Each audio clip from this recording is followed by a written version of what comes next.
Yeah, so there's a difference. We were talking about the difference when your soul is listening versus when your mind is listening. So when you're in this group right now and you're hearing what I'm saying, and if you're allowing yourself to receive the information to go where it needs to go for yourself, which is your soul listening to the information that's coming and going, versus your ears and compartmentalizing and logically explaining, let's say, a higher truth with your mind. Because like, all of you know that when Joe's talking, he sort of talks in this hypnotic way, right? And when he starts and he's in a flow, and listening to him talk, it's really easy to listen with your soul, because you just get into this flow, and it's like this sailing through this consciousness, and you can feel what it feels like.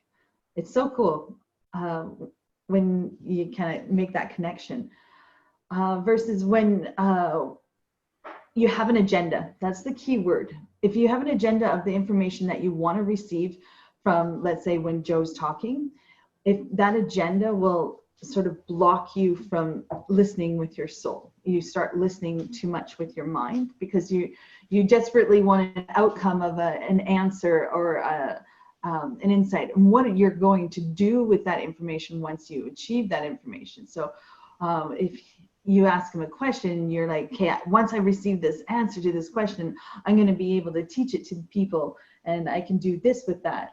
That agenda keeps you all up in your head, and you're not listening to with your heart, your energy fields, because he will always give you the answer. I've noticed with him. You're just thinking of your question that you want to have an answer to. You don't even have to ask it, and he'll answer it in all kinds of ways. It's so amazing if you allow yourself just to receive that answer. It's the same thing within our meditation group, and when we're focusing on you, and you put out a question to the universe or whatever while we're focusing on you, and it is like that flow. You'll find different meanings in what people are saying in order for it to answer your question for you. So there's something about the agenda, what you're going to do with the information, that can get you out of the flow if you have the agenda. So that's listening with your soul. You can ask your guides to help show you other ways that you can listen with your soul versus your mind, and see what happens. Get curious about that. What I did with the All-In Awakenings, and how I sent out the invite for people to like my page. The following day after I had done that, we went to go out for a walk, and all of a sudden I had this rush of energy, and this voice in my head said, "Oh my God, what did you do?" And I was just like flushed with shame and guilt, like, oh my God, I can't believe I just invited all my friends to like my page. And I caught it in that moment. I'm like, holy crap.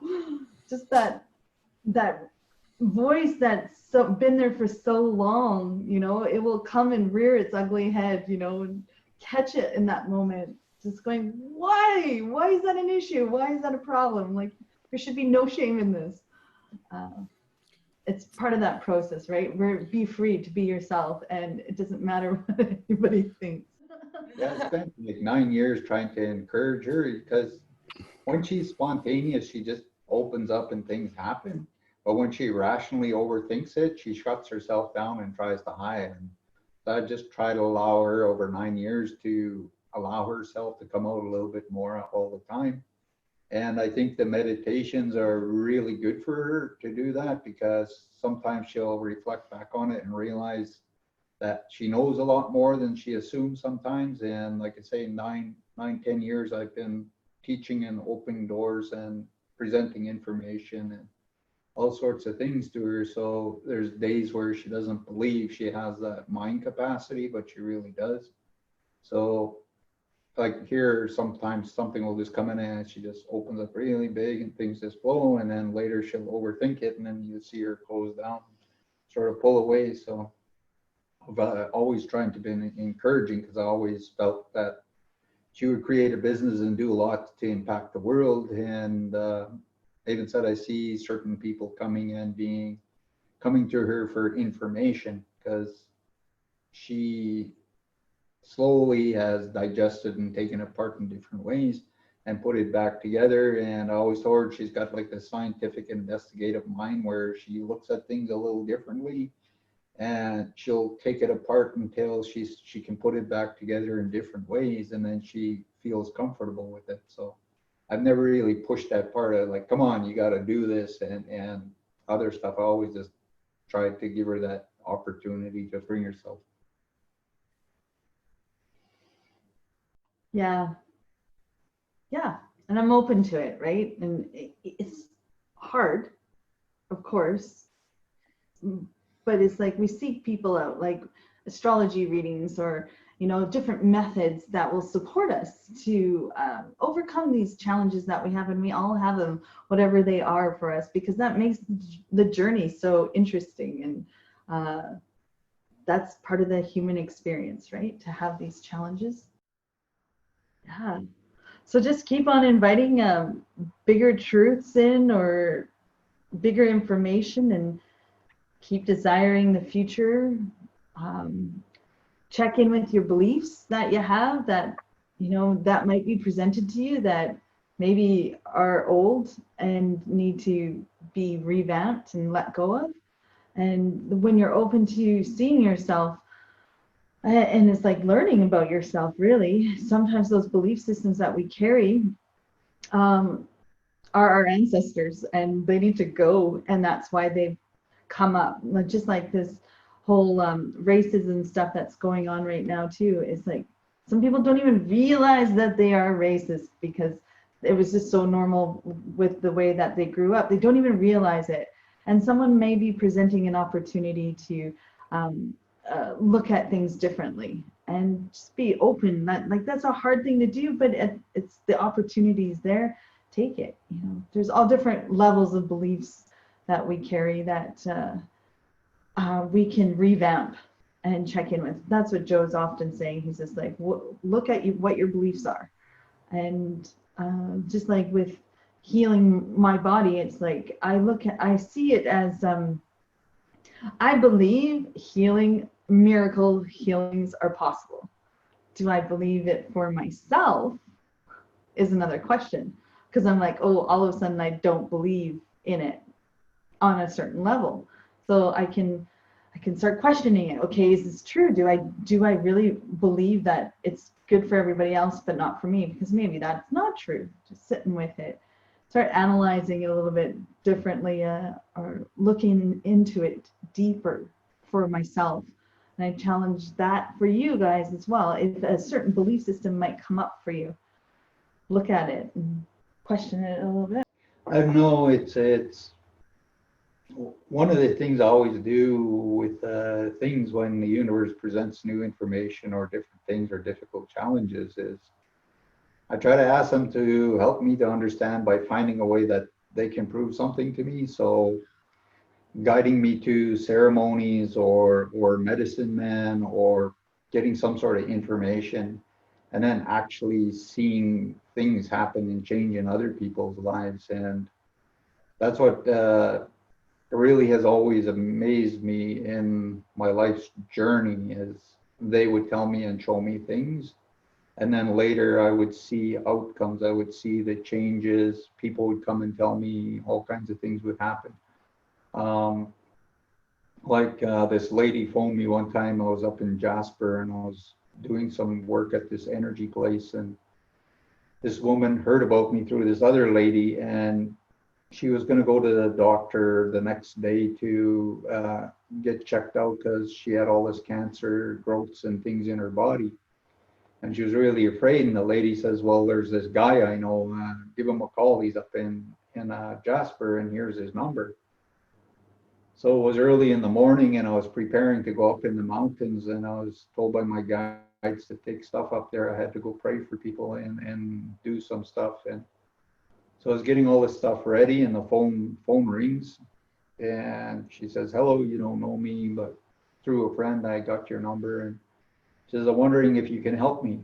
And I'm like, I'm not really sure, but we'll talk a bit here and I'll see what they say.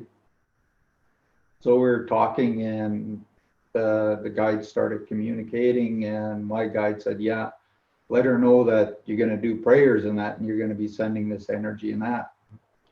So I asked her some questions and about certain things. She didn't bring up the cancer, just said I had a doctor's appointment that I have to go to, and I'm just wondering if maybe somehow something can happen. And her guide said, get her to lay on her couch because you're going to be in the mountains at this time. And they says, you'll be lighting the fire and you'll be doing what you're doing. So I says, well, take some time out, lay on your couch, and just give permission that the prayers and the things I'm doing, the energy will come through, and the things you need will come in. As I got people to pray for and different things. So I went off, and for about 2 hours up there praying and doing stuff. And I drove back down. And after she had seen the doctor, she gave me a call, and the doctor told her, whatever you're doing, keep doing, because he x-rayed her and all the cancer was gone in her body, and he couldn't understand how that happened. And he had phoned her up and he told her this, and so she said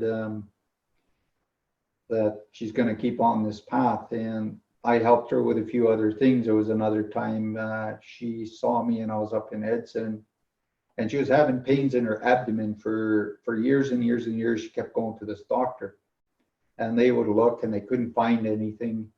And so I was doing some energy work at this place. She came over and she's like, do you have time maybe to see me? I said, well, after I'm done, come to where I'm staying, and we'll sit down and I'll see how I can help you. So she came over and I had a lunch, and she was sitting there, and we started talking, and I gave her tea. And she says, I've been having this pain in my abdomen for all these years, and I keep going to doctors and things, and they can't seem to find what the problem is. And so I let up some smudge and other things, and I started calling in the spirits, started breaking energy around her. And right away I got a message, there's plastic moving around in your stomach. And she's like, what? And I said, there's plastic, something plastic is in your stomach and it's moving around. She's like, no, there isn't. I'm like, yeah, there is. I says, in about a month's time, you're going to meet a woman doctor. This doctor you're seeing, he's going to send you to this woman doctor. And she's going to realize what the problem is. And they're going to go in and they're going to find whatever this plastic is, and they're going to remove it. So she had her tubes tied before, and they used 2 sets of clamps. And one set of clamps had released inside, and the other ones were still tied on. So every time they x-rayed, they could see the clamps and saying, well, when she had her tubes tied, so the doctor, whoever did it, put 2 just in case. And one set of them had gotten loose and they were moving around. And every time they would move around, they'd be poking her in the organs and causing her all this pain.